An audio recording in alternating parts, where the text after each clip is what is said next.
장염 증세를 보여 종합병원에 입원했다가 심정지로 사망한 11살 지환이와 지환이 부모의 안타까운 사연을 어제 보도해 드렸는데요.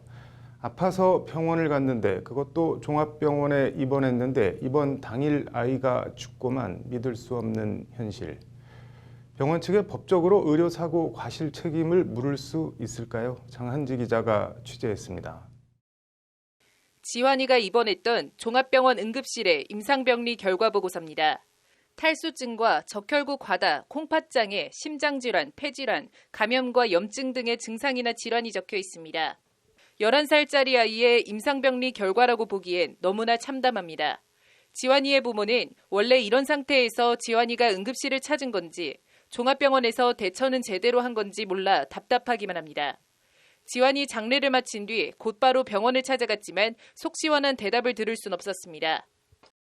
왜 이렇게 왔다든지 뭐 이런 게 추측이 된다든가 아니면 우리는 아이한테 이렇게 했기 때문에 이렇게 해서 우리는 최선을 다했다. 아니면 우리가 할 수 있는 건 이 정도인데 우리가 해줬다. 그렇지만 결과가 이렇게 나왔는데 참 뭐 안타깝게 생각을 한다든가 이런 게 있어야 되는데 뾰족한 방법이 없는 지환이 부모는 해당 병원을 경찰에 고소했고 현재 경찰이 담당 의사나 간호사 등 관련자들을 소환 조사하고 있습니다. 일단 지환이를 부검한 국립과학수사연구원은 사인에 대해 심근염 및 심해막염으로 판단된다는 결론을 내놨습니다. 병원 측은 안타깝지만 최선을 다했다는 입장입니다. 물론 안타깝게 생각은 합니다. 하지만 그런 일이 불가항력적으로 생긴 거에 대해서 최선의 응급처치를 하고 했단 말이에요. 하지만 안타깝게 사망을 했습니다.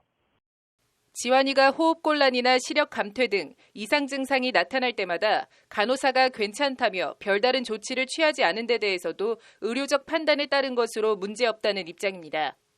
이상 증상이라는 게 이제 그 병동에서 판단을 했을 때 의사가 올라와서 이제 뭐 확인할 만한 정도의 그런 이제 뭐 부분이라든지 뭐 여러 가지 상황이 있겠죠. 하지만 그때 상황은 그렇게 이제 의사가 올라와서 확인을 해야 되는 그런 상황이 아니었던 걸로 이제 뭐 그렇게 이제 뭐 판단할 수밖에 없겠죠.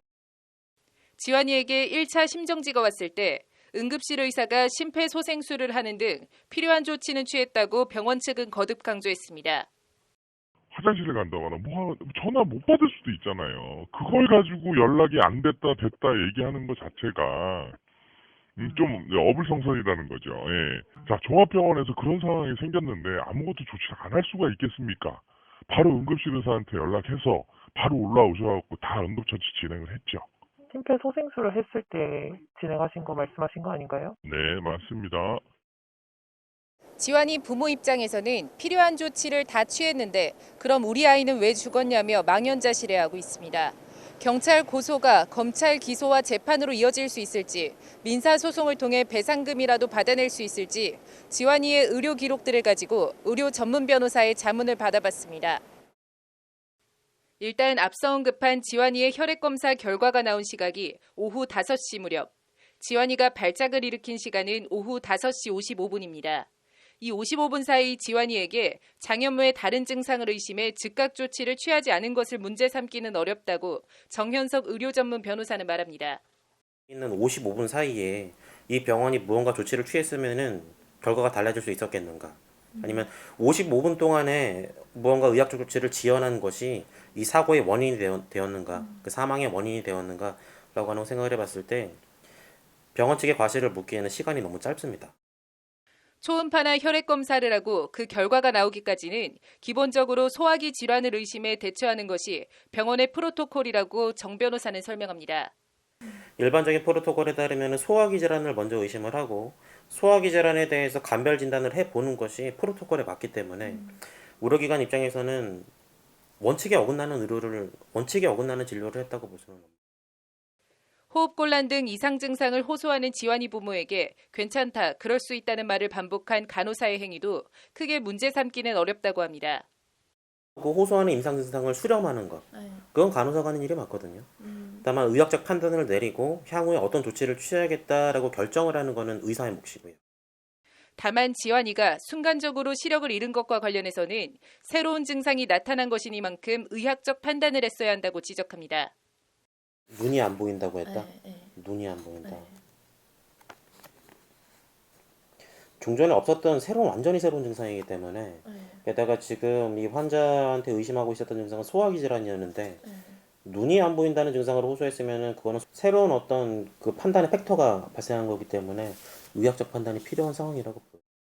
다만 이 경우에도 안과적 질환을 바로 심장 문제와 연관시켜 판단할 의무까지 병원에 지우기는 힘들다고 정 변호사는 말합니다. 안과적인 질환을 호소를 했을 때 아주 신속하게 심근염에 대한 의심을 하고 치료를 했으면 결과가 달라졌을 가능성도 없지는 않지만 그것까지 기대를 하는 것은 사법적으로 무리다. 그러니까 의료적으로 봤을 때 더 나은 선택지가 있었을 수 있겠다고 생각을 할지 몰라도 결국 지금까지 확보한 의료 기록만 가지고는 병원 측의 과실을 입증하기 어려운데 병원의 잘못을 찾아내 이를 입증하는 것은 고스란히 피해자 가족, 지환이 부모의 몫입니다. 보호자가 구체적으로 입증하는 수밖에 없어요. 어찌 보면은 어떤 이 거를 통해서? 의료사고라고 하는 거는 과거에 있었던 사실을 역행해서 네. 거슬러 올라가서 판단을 하는 것이기 때문에 사법기관이나 판단을 하는 제3자는 기록을 가지고 판단할 수밖에 없거든요. 생때 같은 아이가 병원에서 하루 만에 죽었는데 누구에게도 책임을 묻기 어렵다는 너무도 비현실적인 현실. 현재로선 압수수색 등 경찰이나 검찰의 강제 수사를 통해 병원 측의 과실이 입증되기를 바라는 게 유일한 방법이자 기대입니다. 지환이 부모가 자신들은 지환이를 잃었지만 혹시라도 억울한 죽음이 더 없게 의료사고를 전담하는 부서를 만들어달라는 청원을 청와대 홈페이지에 올린 이유이기도 합니다. 이 아이들은 이런 일 때문에 허무하게는 안 죽었으면 좋겠어요. 정말 저희는 그걸 바라고 그래서 청원 올린 거거든요. 누가 나서도 그걸 말해주는 거잖아요. 국가수도 사인만 나오지 얘가 왜 이렇게 됐다는 것조차 없어요. 그러면 저희는 누구를 믿어야 되고 누구한테 가서 물어봐야 되는 거예요. 법률방송 장한지입니다.